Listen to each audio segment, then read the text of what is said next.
কুড়িগ্রামের সোনাহার স্থলবন্দরটির গুরুত্ব বিবেচনা করে কেপিআই ভুক্তকরণের লক্ষ্যে ৯ মার্চ রবিবার দুপুর ১২ ঘটিকার সময় রংপুর রেঞ্জের অ্যাডিশনাল ডিআইজি মোহাম্মদ শরীফুদ্দিন সোনাহার স্থলবন্দর পরিদর্শন করেন।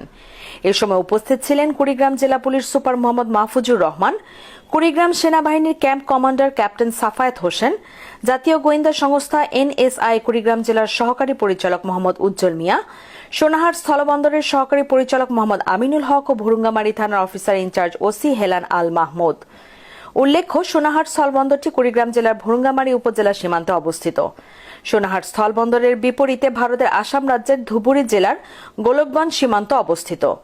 স্থলপথে আমদানি রপ্তানি কার্যক্রম সহজতর করার লক্ষ্যে ২০১২ সালের ২৫শে অক্টোবর সোনাহার স্থল শুল্ক স্টেশনকে স্থলবন্দর ঘোষণা করা হয়। পরবর্তীতে ২০১৮ সালের ৬ জুন সোনাহার স্থলবন্দরের অপারেশনাল কার্যক্রমের আনুষ্ঠানিক উদ্বোধন করা হয় এবং ২০১৮ সালের ১ জুলাই হতে সোনাহার স্থলবন্দরের সামগ্রিক অপারেশনাল কার্যক্রম চালু হয়। সড়ক পথে ঢাকা হতে কুড়িগ্রাম জেলা সদরের দূরত্ব প্রায় ৩৫১ কিলোমিটার এবং জেলা সদর হতে সোনাহার স্থলবন্দরের দূরত্ব প্রায় ৫০ কিলোমিটার। এছাড়া ভুরুঙ্গামারী উপজেলা সদর হতে সোনাহার স্থলবন্দরের দূরত্ব প্রায় ১২ কিলোমিটার। সড়ক পথে স্থলবন্দরের সাথে রাজধানী ঢাকা সহ দেশের অন্যান্য স্থানের যোগাযোগ ব্যবস্থা ভালো রয়েছে। সোনাহার স্থলবন্দর দিয়ে প্রতিদিন আমদানিকৃত পণ্যবাহী গাড়ির সংখ্যা ৬০ থেকে ৬৫টি এবং রপ্তানিকৃত পণ্যবাহী গাড়ির সংখ্যা ৫ থেকে ৭টি। এই বন্দর দিয়ে অধিকাংশ সময় পাথর আমদানি হয়ে থাকে এবং নভেম্বর হতে মার্চ পর্যন্ত সময় অল্প সংখ্যক টন কয়লা আমদানি হয়।